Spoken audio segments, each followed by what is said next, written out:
My daughter-in-law stood up at the will reading and said she was cutting me out of my husband's $52 million estate.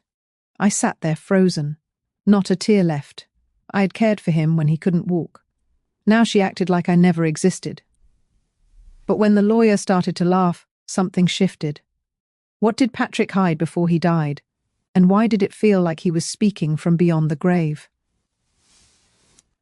I stood alone in the garden after the funeral, watching the last guests drive away in silence. They left behind half-full cups, folding chairs, and the smell of cut lies. But no one thought to come back and ask if I needed a ride home, not even Rebecca. She had arranged everything, of course, from the flowers to the slideshow, even down to the coffee cups.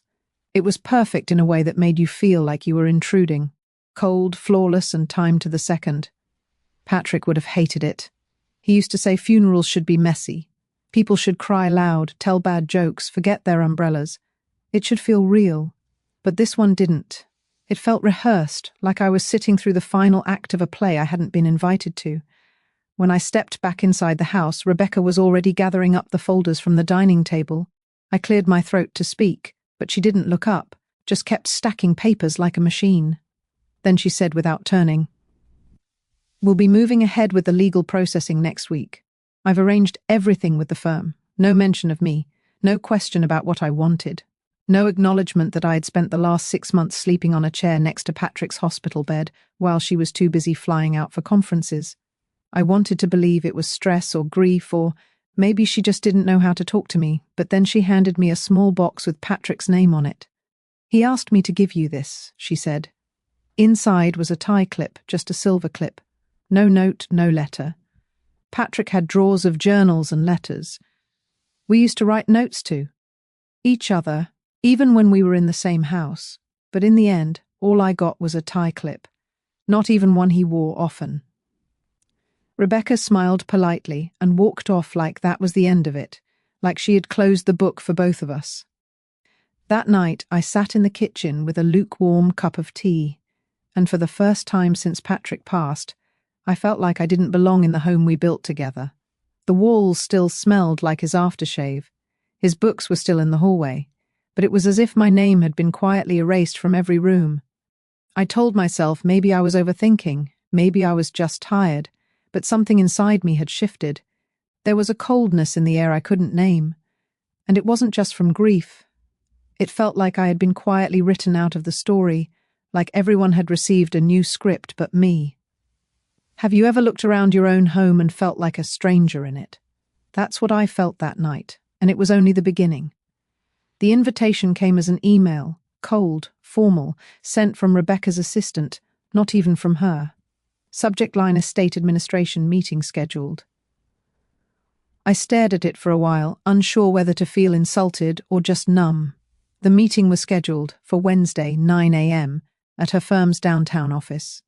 No message, no hope you're holding up, just a time and place, like a dental appointment. That morning I arrived 5 minutes late.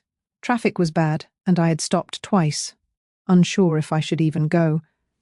The elevator opened to a sleek reception area that smelled like eucalyptus and printer ink. A young assistant gave me a look that said she wasn't expecting someone like me. I smoothed down my coat and followed her into the conference room. The door closed behind me with a soft click. There were 7 people around the long table, all in dark suits. Rebecca sat at the head, her hair pulled back, eyes fixed on a stack of folders in front of her. She didn't stand, didn't say hello. She just nodded slightly as if to say, "You can sit over there." I took the seat at the far end. It was the only empty chair away from the folders, away from the coffee.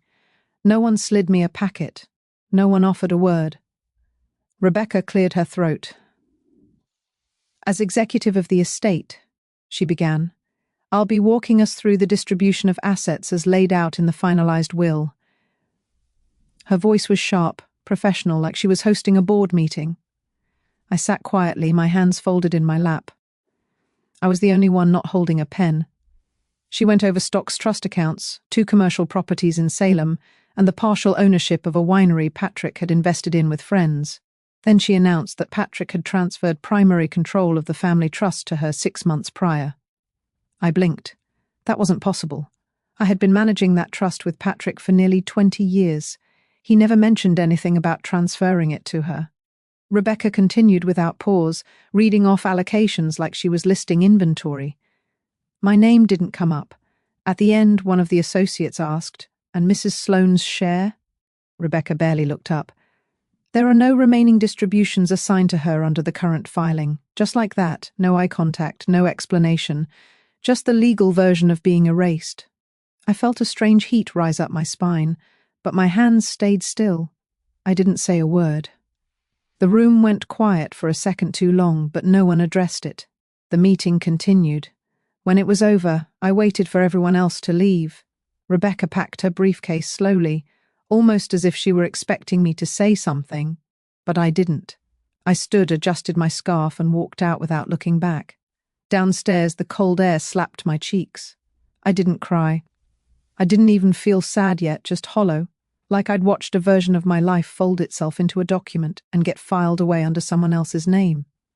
Rebecca didn't just claim the power in that room. She claimed the narrative, the house, the history. She had spoken over my silence, and no one had questioned it, not once. As I walked toward the parking garage, one sentence echoed in my mind.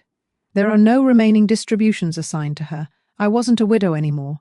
I wasn't even a line item. I was nothing. I went home and sat in the dark for a long time that afternoon. I didn't want to turn on the lights. The silence inside the house felt louder than any conversation I could bear.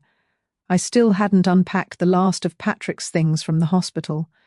His cane rested by the back door where he had left it the last time we returned from chemo.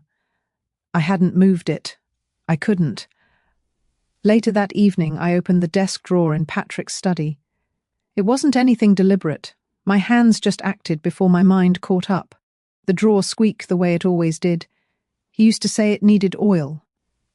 I always said I liked it the way it was. That sound meant he was home. Inside were old envelopes, receipts from book orders, his favorite mechanical pencil, and a few faded sticky notes with grocery reminders. At the very back, beneath a cloth-bound ledger, I found a small manila folder I didn't recognize. No label, no date. I opened it and found 3 sheets of paper. The top one was a handwritten draft. His handwriting, unmistakable though a bit shaky, filled the page. No greeting, no signature, just a short note written in that quiet voice of his. "Rebecca wants me to update the will. Says it needs to reflect current holdings. I asked her why now, and she said it's for clarity. I think she's being careful, too careful. She started drawing up papers on my behalf. I haven't signed anything yet. I haven't told Marietta. I know she'd ask the questions I'm afraid of." I stared at the paper. My eyes scanned it over and over, looking for some other meaning. But the message was plain. He had doubts. He hadn't told me. He had sensed something, but he stayed quiet. The second page was a photocopy of the most recent will I had never seen. Rebecca had shown the signed version in the meeting, but this was clearly different. There were annotations in the margins, edits, corrections, several sections circled in red pen. My name had been there. The sentence read, "In the event of my passing, I leave my personal assets, including home shares and designated accounts, to my wife, Marietta Sloane." It had been crossed out. Handwritten in the margin was a note, "Discuss with Rebecca." The third page was a typed schedule of appointments, legal consultations. 2 of the dates were from months ago, back when Patrick was in and out of treatment. I hadn't known he was meeting with anyone. I was with him nearly every hour then. The only time he was ever alone was when Rebecca came to take over. The folder was thin, but it weighed 1,000 lb in my hands. I placed the pages gently on the desk and leaned back. The ceiling fan spun above me, slow and steady. I closed my eyes, thinking back to the last time Patrick and I had talked about the will. It was over dinner. Simple, calm, like any other night. He had said, "You don't have to worry about anything, Ma. I've made sure of that." I remembered the way he reached across the table and squeezed my wrist. I remembered the way his thumb had pressed gently into my skin.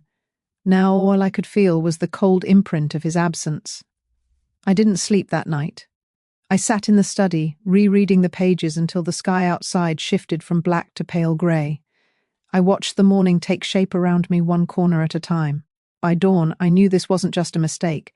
It wasn't a clerical oversight. This was deliberate. Rebecca had orchestrated something, and Patrick had sensed it. Maybe even tried to stop it, but it was too late. I placed the pages back in the folder and hid it under a stack of old National Geographic magazines in the hallway closet.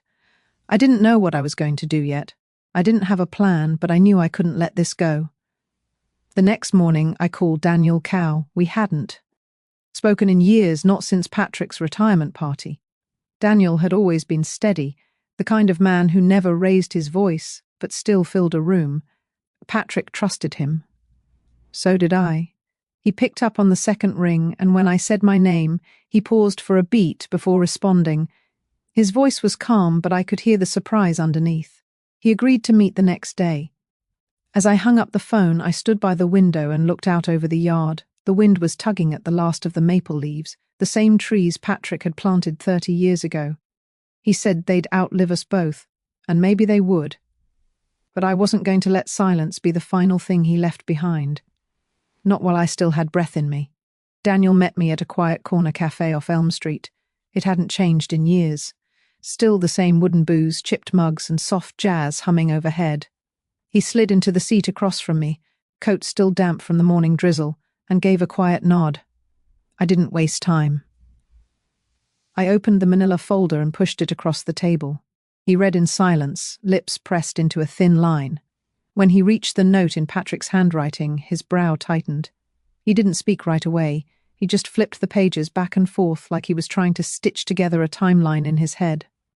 I sat still, my hands wrapped around a cup of lukewarm tea. Watching him read made the whole thing more real, like I hadn't imagined the edits or the red markings or that line that used to carry my name now crossed out in silence. He finally spoke. Not with panic, not with pity, just a quiet firmness that told me he had seen things like this before. It's more than suspicious, he said. It's intentional. He pulled out a notepad from his coat pocket and began making a list. He jotted down dates from the folder names of law firms Rebecca had mentioned and circled one particular detail I hadn't thought about. The witness signatures on the updated will weren't names I recognized. Neither of them had ever stepped foot in our home. Patrick had always preferred to use people he knew, a neighbor, a friend from the golf club. The fact that Rebecca had brought in outside witnesses without telling me raised more than a few red flags. We agreed to dig quietly, no confrontation. Not yet. Daniel said we'd start with validating the last version of the will filed with the county. He would request certified copies and cross-check them with the notes I had. In the meantime, I would keep everything else exactly as it was. Back at home, I opened the hallway closet and tucked the folder into a lockbox we used for passports and medical papers. Then I sat at Patrick's old desk and opened his calendar. Rebecca had taken most of his belongings already. She had boxed up his books, donated his clothes, and sent his golf clubs off to a friend. But the calendar was still here, a simple leather-bound planner with notes scribbled in pencil. That was where I found the name Hal Givens. It was penciled in on a Tuesday morning, circled twice. I recognized the name faintly. He was a tax consultant. Patrick had met through a non-profit years ago. I hadn't seen him in ages, but the fact that Patrick had met him while he was ill and never told me stung more than I wanted to admit. I called Daniel and told him. He said he'd look into it, maybe get in touch discreetly. If Hal had been part of the estate planning process, even briefly, he might have seen something Rebecca didn't intend for anyone to notice. The next few days passed slowly. I went about my routines as if nothing had changed.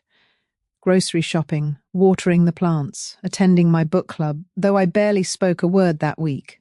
On the surface, everything looked the same, but underneath I was alert, watching, waiting. Then on Friday, Daniel called. He had spoken with Hal. What he told me made my stomach drop. Hal remembered Patrick coming in looking thin and exhausted, barely able to hold a pen. They talked for nearly an hour. About the trust. Patrick had questions about naming beneficiaries and ensuring long-term protections for me, but Hal said Patrick seemed hesitant. He kept saying Rebecca would take care of things, that she was helping. Hal had offered to set up an independent review just to make sure everything was filed clearly and transparently. But Patrick never followed through. A week later, Rebecca called to cancel the appointment and said Patrick no longer needed the service. Daniel paused on the phone, letting that part sink in. He said Hal still had the intake notes. They weren't legally binding, but they proved Patrick had concerns. They showed intent, doubt, and that might be enough to open a formal inquiry if we decided to go that route. I thanked him and sat on the edge of the bed, the phone still in my hand long after the call ended. That night, I pulled out an old photo album, not for nostalgia, but for clarity. I looked at pictures of Patrick at family events, holidays, dinners with friends. In nearly every photo, Rebecca was somewhere in the background, smiling, helping, hovering. I had once believed she was loyal, that she wanted what was best for us.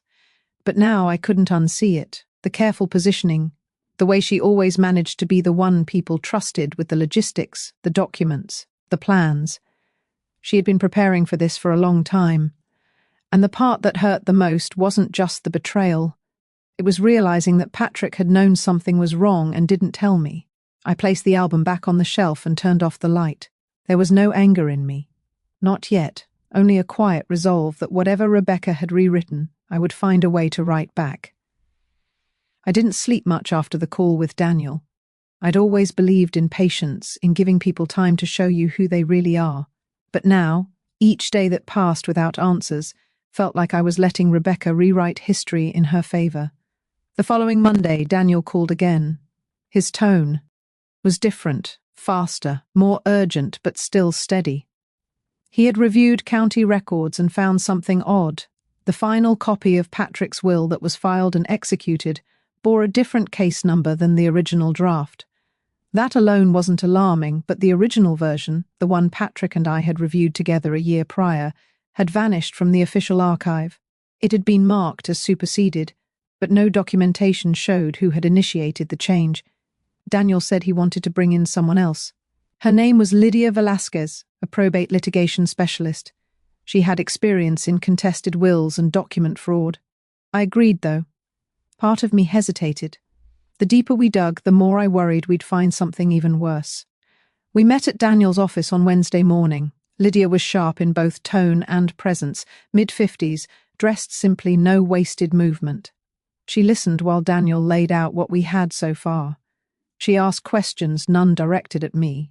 Then she requested copies of everything notes calendar entries, the scans Hal had provided, even Rebecca's official notices. When Daniel mentioned the unknown witnesses, she raised an eyebrow. She said their names had come up before in another case. Unlicensed notaries paid to sign documents without proper presence or review. She jotted down details on a legal pad without pause, then looked up and said, "This wasn't just sloppy, it looked constructed."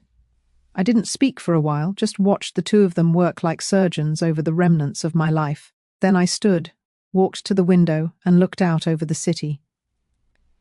Patrick used to say he liked offices with a view because they reminded him how small we really were, that no matter how much we planned, life still moved on above and below us. Before I left, Lydia said she would file an inquiry with the probate court quietly. If Rebecca had filed anything improper, there'd be a trace, an email, a timestamp, even a paper trail disguised as routine. Back home, I went into the garage for the first time in weeks. I opened Patrick's old file cabinet. It still had a faint scent of tobacco and pine. I pulled out one of the bottom drawers, the one he used for tax records. Inside were folders marked by year going back nearly 2 decades. In the folder for the previous year, I found a document titled Revocable Living Trust Addendum. It was unsigned. The draft language had been changed several times, as if Patrick had gone back and forth on how to word it. But what struck me was the section titled Survivor Protections. My name was there, written clearly with annotations in his handwriting, suggesting additional provisions: healthcare, housing, legal support, things he wanted to ensure I would never worry about. Beside that, in the margin, Patrick had scribbled a line I recognized immediately. "We talked about this. Rebecca said she'd handle it." It felt like I was seeing the moment he handed over the reins, the moment he stepped back, maybe out of exhaustion, maybe out of misplaced trust. I made a copy of the document and called Daniel. He said to bring it in the next morning. That night, I sat on the porch with a cup of tea and listened to the wind.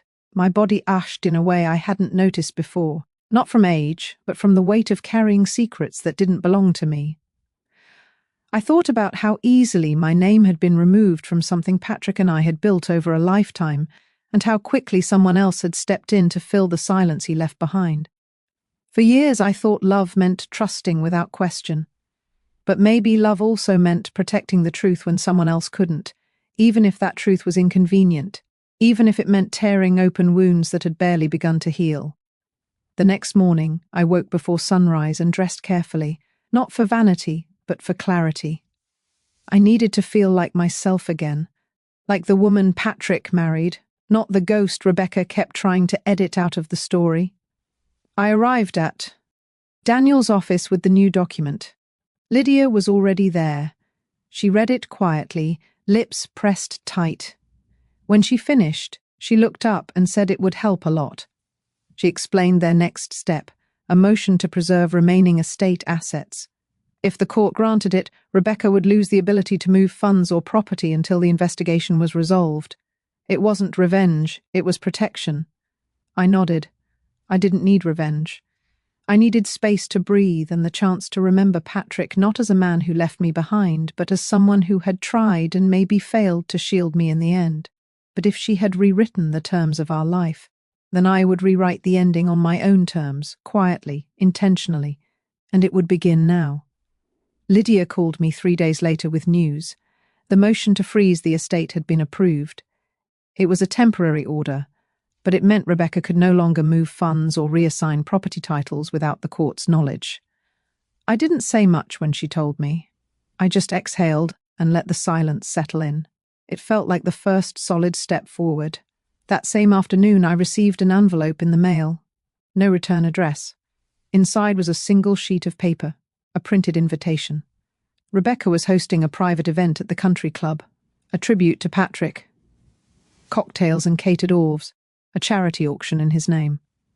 On the back, I noticed the date, just 4 days away. I stared at it for a long time. There had been no mention of this, no phone call, no text. And yet she had the gall to send me a glossy invite with embossed lettering as if I were a guest and not the woman who spent 43 years by Patrick's side. I didn't throw it away. I tucked it inside the drawer next to the couch and sat with the thought. That evening I called Daniel. I told him I wanted to attend. He didn't ask why. He simply offered to accompany me in case anything unexpected happened, but I declined. This wasn't about confrontation, not yet. This was about presence, about standing still in a room that someone else had tried to erase me from. When Saturday arrived, I dressed carefully. Navy slacks, a silk blouse Patrick had bought me for our 35th anniversary, a thin silver chain, nothing dramatic, nothing loud, but everything intentional. Country Club parking lot was already full when I arrived. I recognized half the names on the guest list at the door. Friends of Patrick's colleagues, board members, people who had shared dinners at our house, toasted anniversaries, written Christmas cards. Inside the room was bright polished wood floors, floral centerpieces. A photo of Patrick framed in gold stood near the bar. It was the one Rebecca had insisted on using for the obituary. The one where he looked tired, his smile weak. I hated that photo. Rebecca was in the center of it all.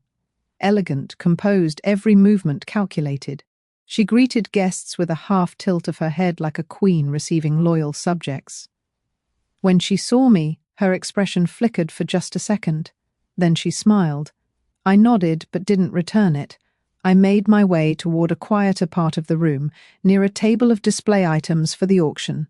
They were labeled as Patrick's favorite things: a signed baseball, a vintage pen, a first edition novel I had given him on his birthday. I reached for it, touched the corner of the spine. My name was nowhere on the label. I stepped back. A man I didn't recognize approached and introduced himself as one of Patrick's former business partners. He spoke kindly, said it was good to see me. Then he asked how I was managing the estate, whether I'd made any changes to the fund allocations. I stared at him, caught off guard. He assumed I was still the trustee. When I told him I wasn't, that I had been removed before Patrick passed. His face shifted. Slight confusion, polite discomfort. Then he nodded and stepped away. It wasn't much, but it told me something. Rebecca hadn't told everyone the full truth, not about the will, not about the shift in control, not even about the auction items she had taken from my home without my consent. I stayed only another 20 minutes, just long enough to speak with one of Patrick's old board colleagues, who mentioned almost in passing that he had received an email from Rebecca weeks before Patrick passed. It had included suggested donation amounts, legal language, and the phrase managing partner responsibilities. I thanked him, smiled, and excused myself. Back in the car, I sat with the engine off hands on the steering wheel. That was the moment it all crystallized. Rebecca hadn't waited for Patrick to pass. She had started orchestrating the transition while he was still breathing. She had used his illness as cover, his trust as currency, and my silence as permission. But that silence was ending. The next morning, I met with Daniel and Lydia. I handed them my notes. Everything I'd gathered from that night, every phrase, every inconsistency. Lydia leaned back, thoughtful. This was more than a financial violation.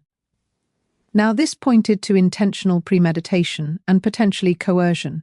Daniel agreed. They would begin drafting a motion to contest the will, not just for my share, but for the integrity of Patrick's last wishes. I left their office and walked home slowly, not because I was tired, but because I needed every step to remind me who I still was. The wife, the witness, the one left standing after the applause had faded, and now the one finally ready to speak. The following Monday began with rain, thin, steady, unyielding. I sat at the kitchen table with my coffee, watching the drops hit the window like tiny reminders that the world keeps moving even when everything inside you has paused. At exactly 9:15, Daniel called. He said Lydia had filed the motion to challenge the will on formal grounds of potential fraud and undue influence. The court had accepted the filing and scheduled a preliminary hearing within 2 weeks. It would be short, just enough time to lay out the foundation, but it would allow for discovery. That meant we could begin requesting internal communications, financial records, and digital documents from Rebecca's firm. It felt like opening a sealed door. That afternoon, I met Lydia at her office. She was already on a call, so her assistant ushered me into the small conference room where copies of estate documents had been spread across the table. Color-coded tabs, printed emails, a partial timeline taped to the wall. Lydia joined me 10 minutes later holding a printout. It was an email Rebecca had sent 6 weeks before Patrick passed, marked confidential. The subject line read, "Revised structure, immediate actions." The body of the message was short but clear. Rebecca had instructed her team to expedite the finalization of trust documents and remove all clauses she considered discretionary. My name had been referenced once, a short sentence. Remove co-beneficiary privileges per our discussion. That was all. My entire presence, my decades beside Patrick, reduced to a line item in someone else's email chain. Lydia didn't look at me. She didn't need to. She simply asked if I was ready to proceed with the hearing and the formal process that would follow. I said yes with no hesitation. The next few days passed in a blur of paperwork and quiet determination. I avoided unnecessary conversations. I kept my head down. I walked each evening through the neighborhood, passing houses that still had wreaths from the winter holidays. Nothing looked different on the outside, but I knew better now. The most dangerous betrayals never announced themselves with sirens. They arrived softly in emails, in ink, in the erasure of a name. By Thursday, Lydia had compiled enough documentation to begin issuing subpoenas. She filed to obtain full access to Patrick's digital communications during the final 6 months of his life. She also submitted a request to depose one of Rebecca's legal assistants, someone who had notarized the disputed documents under Rebecca's supervision. Daniel reviewed the files and noted inconsistencies in 2 signature timestamps. Both had been logged on a Sunday evening when the office was supposed to be closed.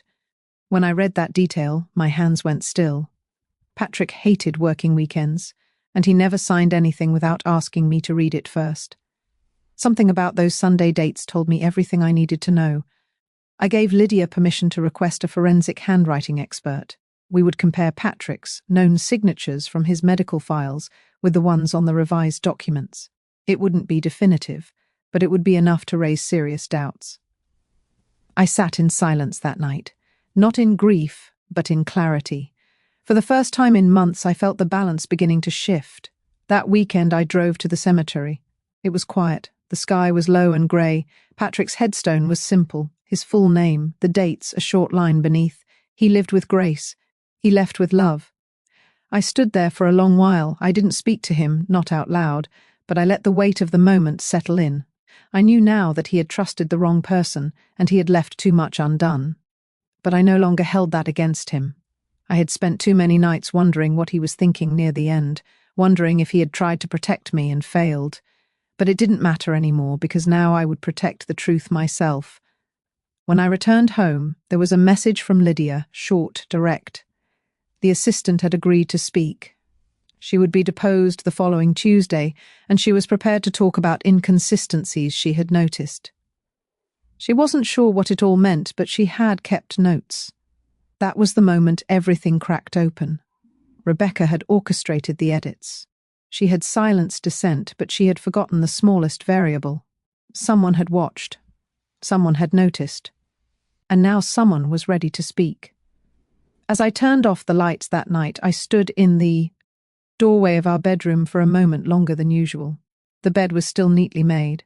The photo on the dresser, the one of us in Maine, laughing in the wind, was still tilted just a bit to the left, and for the first time in weeks, I didn't feel like a stranger in my own story. I felt like a woman returning to her rightful place. Not in anger, but in truth. Tuesday morning was crisp and quiet when I arrived at Lydia's office. The city hadn't fully woken yet, and the sidewalks still held that early fog that made everything feel muted, suspended in time. Inside the conference room, lights were already on. Daniel was there, sorting through a thick folder of printed records. Lydia stood near the window, speaking softly on the phone. On the table sat a small voice recorder and a cup of tea someone had made for the guest we were waiting for. Her name was Ava Kendall, mid-30s, sharped, but with a kind of restlessness in her hands, like she hadn't yet figured out where to put her fear. She walked in exactly on time, wearing a grey cardigan and dark jeans. No makeup, no jewellery, just a quiet kind of resolve. Lydia offered her a seat, then laid out the parameters of the deposition. Ava nodded. She understood. She had already reviewed the documents. She had kept her own copies. She wasn't there to accuse anyone directly. She only wanted the truth to be clear. She began with the timeline. Rebecca had brought her into the estate revisions 6 weeks before Patrick passed. Ava said she found it unusual that certain standard procedures were bypassed. Normally, when someone of Patrick's stature amended a will or trust, there were meetings, review sessions, notarized acknowledgements. But in this case, things had moved fast, too fast. Ava described one evening when she stayed late at the office. She had gone back to retrieve her jacket and saw Rebecca and another staffer inside the conference room with a stack of unsigned forms. Rebecca had asked her to witness a signature. She hadn't seen Patrick sign it directly. When she asked, Rebecca had brushed it off, said he'd just stepped out, said it was urgent, just witness it, no big deal. That moment had lingered in Ava's mind enough that she jotted it down in her planner. She brought that page with her. The note was simple. 7:43 p.m. Sunday. Witnessed signature for Arno P. present. Lydia asked a few gentle clarifying questions. Ava answered them with composure. She wasn't bitter. She wasn't looking for trouble. But she had noticed inconsistencies. The date of the signature didn't match the file metadata. The formatting of the will had been changed to remove reference sections that would have required my counter-signature as co-restee. Daniel and Lydia exchanged a glance. Then Ava said something else. She remembered overhearing Rebecca on a call in her office speaking to someone about distributing assets quickly. The phrase that stuck with her was liquidate silently. No delays. That was 2 days before Patrick was hospitalized for the final time. When Ava left that evening, she said she knew something was off. But Rebecca had power, influence, and Ava had a mortgage, a child, a job she couldn't afford to lose. Now, hearing how much had come into question, she said she couldn't stay silent. She signed her statement, dated it. Lydia thanked her and Daniel walked her out. When the door closed, Lydia sat down and placed both hands flat on the table. That was the break we needed. It wasn't just suspicion anymore. We had a timestamp, a first-hand witness, language that suggested manipulation, maybe even preemptive intent, enough to bring it before a judge and request a formal examination of the entire trust administration. Daniel leaned back, breathing deep. It was the first time I saw relief on his face, but I didn't feel it. Not yet. Because I knew what would come next. Rebecca would find out. And when she did, she wouldn't panic. She would plan. 2 days later it began. I received a letter from her attorney, polished, cold. They accused me of interfering with a lawful estate transition. They claimed I was motivated by grief, misunderstanding, and personal bitterness. They threatened to pursue legal costs if I didn't withdraw my motion within 10 business days. I read the letter 3 times before folding it neatly and placing it beside my morning coffee. Then I called Daniel. He asked if I was okay. I told him I'd been more than okay for years. I'd just been quiet. But silence wasn't the same as surrender. He laughed softly, said that was the best thing he'd heard all week. That afternoon, Lydia submitted our full rebuttal. Attached were Ava's notes, her formal deposition metadata comparisons, Patrick's prior drafts and calendar logs from the office security system showing he hadn't entered the building the weekend the new documents were supposedly signed. The package was heavy. It carried weight, but more than that, it carried intent. We weren't accusing for the sake of revenge. We were reclaiming a truth that had been buried under convenience and control. That evening, I sat on the back porch with a blanket and listened to the wind through the trees. For the first time, I allowed myself to feel something new. Not sadness, not rage, but steadiness, a grounded kind of knowing. Rebecca had rewritten Patrick's final chapter, but now the red ink had bled through, and I was still holding the original manuscript.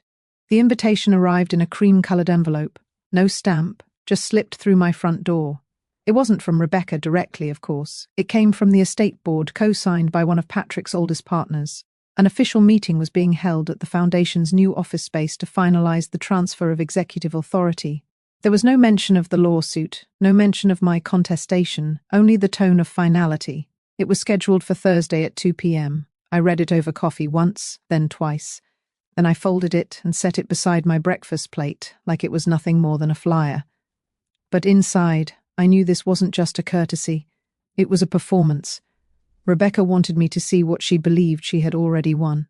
She wanted me to watch her settle into the chair I used to sit beside to smile like she had earned it. I called Lydia, told her I'd be attending. Daniel hesitated when I mentioned it, but I told him not to worry. I wouldn't make a scene. I just needed to see it. Needed to feel the distance between who I used to be and who I was becoming. That Thursday, I arrived 5 minutes early.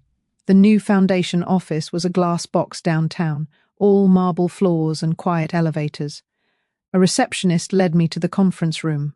I recognized a few faces men Patrick had worked with on the education initiative, women who had once hugged me at banquets and handed me plates of catered chicken while calling me sweetheart. They all smiled, polite, controlled, but none asked me where I'd been. At the head of the table sat Rebecca. Her suit was dark blue, her hair pulled back in a perfect knot. She wore a simple watch and a white blouse. Power dressed in quiet tones. When she saw me, her smile barely shifted. A flick of surprise, then poise again. I nodded and took the empty seat at the far end. The meeting began with pleasantries, a review of recent donations, notes about upcoming initiatives. I listened in silence. It was all standard, strategic language with no soul. When they reached the item marked transition of executive oversight, Rebecca cleared her throat. She began thanking everyone for their support. Talked about Patrick's vision, about continuity, about the weight of responsibility. It was well rehearsed. Then she said something that made the room pause. She thanked me, said I had stood by Patrick in his early years, said I had helped lay the foundation for what the organization had become. But then she said the phrase, "I'll never forget." And now with your grace I carry it forward. Your grace. Like I had bowed, like I handed it over. I sat still, completely still. Then I reached into my bag and pulled out a small envelope. Quietly I passed it to the man beside me. Patrick's oldest friend, still on the board. He looked confused, but took it. Inside was a copy of the notarized letter Ava had signed, along with a brief summary from Lydia's legal brief, and a red-marked copy of the page Rebecca had altered in the original trust agreement. He didn't say a word. He simply passed it to the next person and the next. Within moments, Rebecca noticed her smile tightened. Her hands stopped moving. I didn't raise my voice. I didn't explain. I just let the paper travel. When it reached the end of the table, I stood. "Thank you for the invitation," I said. "My attorney will be in touch if anyone here requires clarification." And I walked out. Not rushed, not angry, just clear. I drove home with the windows cracked, letting the city noise seep in. Lydia called me that evening. She had already heard from one of the board members. They were concerned. They wanted a separate internal review before proceeding with any final transfer of authority. Daniel said it best. That moment at the table wasn't a confrontation, it was a redirection. Rebecca had expected me to fade. She never expected me to show up with the truth. Over the next few days, things shifted again, quietly but meaningfully. The board postponed their vote. Rebecca's lawyer went silent. A request was made for a neutral third party to evaluate the contested amendments.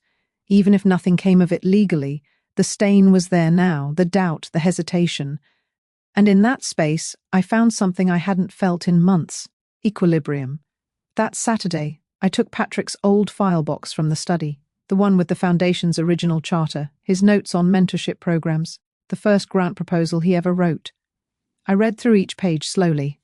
Then I packed them up and called Daniel. I wanted them archived properly, not buried in legal boxes, not attached to anyone's name, just preserved. The story of what we built together before it was tampered with. I ended that week with a walk along the lake near our old house. The air was cold but clean, the kind of cold that wakes you, sharpens your hearing. And for the first time in a long time, I felt no need to defend myself. The truth had its own voice now. It didn't scream. It didn't accuse. It just existed, undeniable, unmoved, and that was enough. The days after the board meeting were strangely still. No calls, no threats, no letters with lawyered language or veiled demands. It was as if a curtain had fallen on the stage Rebecca had carefully crafted, and now the audience had quietly left their seats. But I didn't mistake silence for resolution. Lydia warned me that these moments were often the most strategic. When things go quiet, it means people are regrouping. But this time, I wasn't the one who needed to prepare. I had already done my part. I had already told the truth. Now it was her turn to reckon with it. I spent that week back in my own rhythm. Small things, watering the plants, reading the paper at the kitchen table, making soup the way Patrick used to like it. I no longer felt the rush to chase explanations.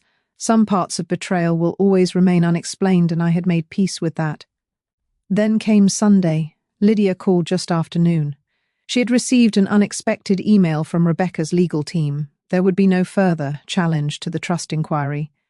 In fact, Rebecca was withdrawing from her position as managing executive of the foundation entirely.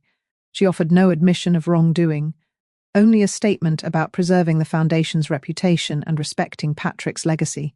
I didn't celebrate. I didn't call anyone. I simply walked outside with a coat and let the winter air hit my face. Cold, honest, and clarifying. The following Tuesday, the Foundation released a short press statement confirming the transition. They named a temporary oversight committee made up of older board members who had worked directly with Patrick during the early years. Daniel forwarded me a copy, along with a personal note from one of them. It said only this: "You were right to protect what mattered." I stared at those words longer than I expected to. They weren't flashy, they didn't repair the pain, but they acknowledged something deeper than apology. That week, Lydia and I met one last time. In person. She had prepared a summary of where the case stood and what next steps we could pursue if I wanted to formally seek damages or restitution. She laid out every path clearly, every option measured and neat. I thanked her, but I told her no. I wasn't interested in dragging things further, not because I had forgiven Rebecca, but because I had already won the part that mattered most to me. I had taken back my name from a document that tried to erase it. I had reinserted myself into a history I helped build, and more than anything, I had refused to become small in the eyes of my own story. That night, I sat in my study and opened a drawer I hadn't touched in years. Inside were handwritten notes from Patrick, some letters, old travel receipts, his list of books he never got around to reading. There was also a sealed envelope I didn't recognize, not labeled, just left there tucked behind an old ledger. I opened it slowly. Inside was a copy of an earlier will dated a year before the revision Rebecca had filed. In it, Patrick had detailed specific wishes about the foundation, the trust, and my role as lifelong co-trustee. There were pages of notes written in the margins, personal phrases, mentions of trips we had taken, and conversations we'd had about legacy and balance. My eyes welled as I read the final paragraph. He had written that no matter what happened, he wanted the values we built together to remain at the core of everything the foundation touched. That family wasn't about last names or blood ties.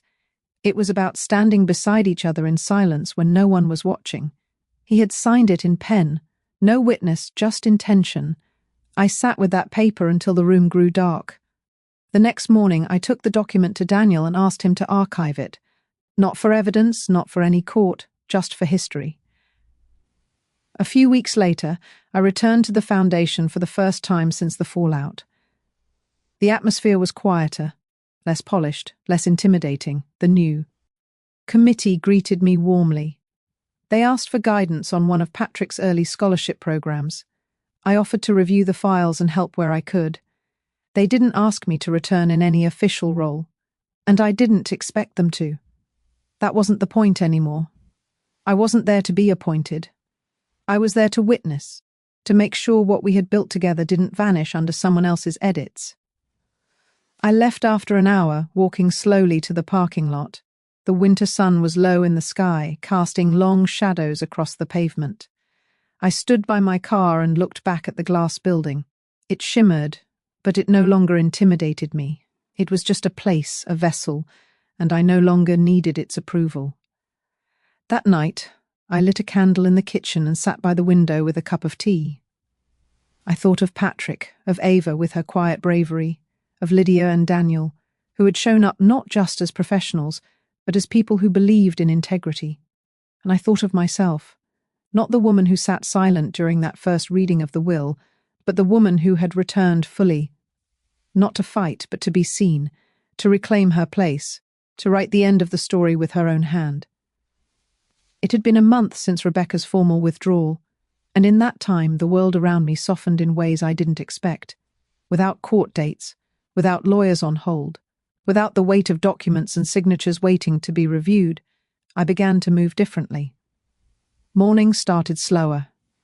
I no longer reached for my planner before I'd finished my tea. I'd sit in the sunroom with Patrick's old blanket across my legs, the winter light spilling across the hardwood floors, and let the stillness be enough. That stillness, I realized, was not the absence of chaos. It was the reward of having faced it. Lydia came by one afternoon to drop off a final packet. It was mostly formalities now.